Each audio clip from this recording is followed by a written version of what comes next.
2, ready. I met some of these students my first year at Ish, so 2014. I guess some of them I've known over 10 years. Well, they were the first class that I substituted for in primary. The current DP2s, yeah, I started teaching them in year 5. I've known some of them for a long time, since PYP. I've been with them since NYP1 actually, so 7 years. So I've seen them grow a lot, yeah. It's so cute. On the first day of school, I passed out sticky notes and asked the 4th graders what they want to learn about. And one girl wrote sexism, racism, and a little bit of revolution. And I'll never forget that. I think Lenny's hugs when she was in kindergarten were one of the best things. She was a good hugger. Aaron in PYP4 already starting his comic career. Suddenly they were here, and at that time they were just little kids. Well, there was something special about the class that I noticed. I always try to give them a break, like 5 minutes in the hours. And then when they went out the class, they formed a circle and then they started to discuss among themselves. Usually they don't do that. I had in NYP1, I remember a good memory of Hector. You know, it was in INS and they had to do this exhibition of a famous character, famous person. And he had chosen Shakira. And exactly. And then he came in with a long wig, you know, and he had like a crop top and he was playing the part the whole afternoon and it was so cool, definitely. Vigo saw it as a good idea to cross-dress for the film noir and don a wig. Yeah, you know, play the femme fatale, which was really convincing. In NYP4, I had many of them.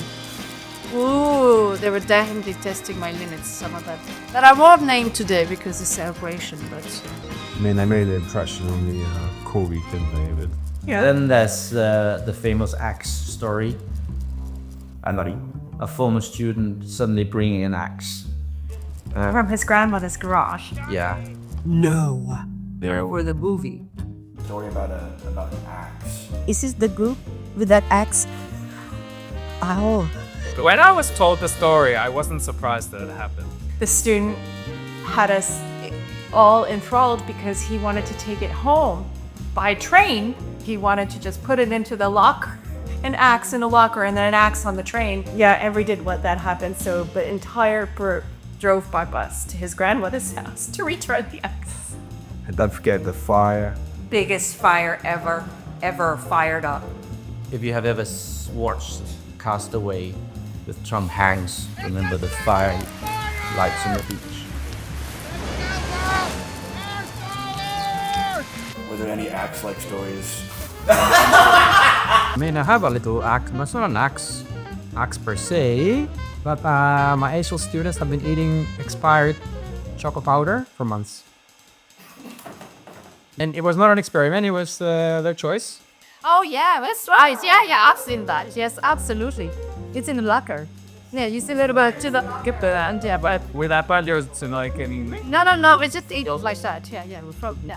I always told him when you came into DP1, you were these fresh-faced, naive students looking very happy and enthusiastic, which is good, of course, but you know, now you can see that you have had some time in the DP.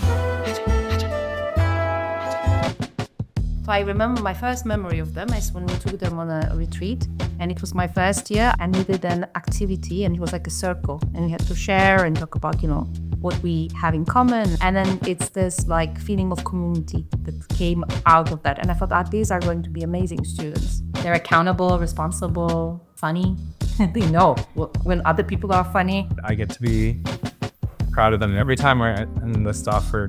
The bench is deep in this group. So I never had a class with so many high achievers in one roof. And I think when you look at them as individuals, it's because they create this amazing environment that actually fosters growth.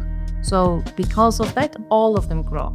My Danish kids, they were really struggling and they were so shy at the beginning. At the end of this year, I just saw a total different picture and made me so proud. They're in a whole different place in French than they were a year and a half ago. So There are quite a few top students, and they're all females. and I call them the lionesses. You know, they take no prisoners. So from the start, with the quizzes and the mock exams, they hit the highest levels. The art students have gone from very teacher-directed to these really incredibly independent people with their own thoughts, ideas, knowledge.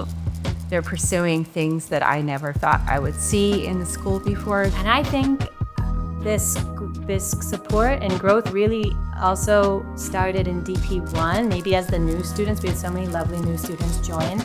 It is weird because you do come in DP1 and you see them as students, and then in DP2 you don't really see them as students anymore. They are set for the future, set for being adults already. And because they're so kind and so nice to each other, I think it is it's good to know that these kinds of people are going out there, you know, to the world.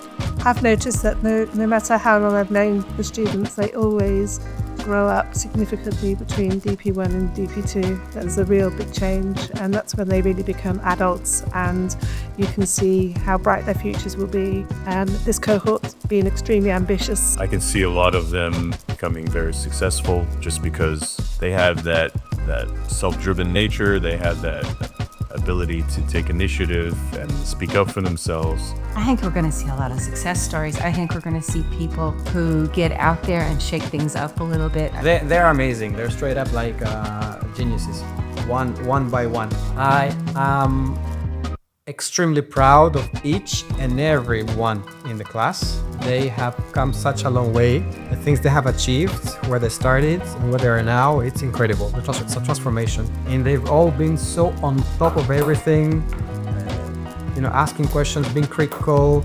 challenging me, even one another. You know, it was a fantastic class environment, I think. I still have my high school. I'm still in touch with my high school press, and they give you the most brutal messages. Advice, feedback. It's a special thing because you were there when you don't know what would happen in the future. So there is special kind of friends that you will never pick up anywhere after high school. Yeah. So keep them if you are lucky enough to have those. I mean, make sure you trade your contact information now, because you probably won't do it once you're gone. The key is to put in the effort. Yeah. Because it's very easy, you know, to go off and get wrapped up in your... Yeah. But if you feel the friendship is worth preserving and maintaining, then you gotta put in the effort. That's the number one thing. And also, like, it doesn't, even if you don't see each other for a year, 2, sometimes 5, once you get to see each other again, you suddenly realize that the bond you created is still there. It will not disappear. So I think these bonds that you create when you are younger somehow are more permanent and durable than the ones that you create afterwards. That's really good. I agree. Yeah. Create these memories together, like actually prioritize meeting with people, going somewhere, experiencing something new together. You could go anywhere. You could just decide to meet up in France in May next year and do it, like actually do it. Yeah, to take it easy and slow, and it's just so fun to be this age.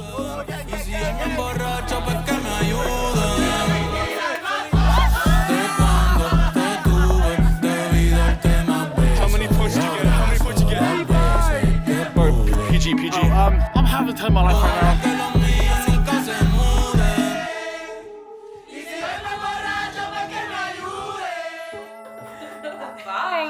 Bye-bye. Good luck. Bye.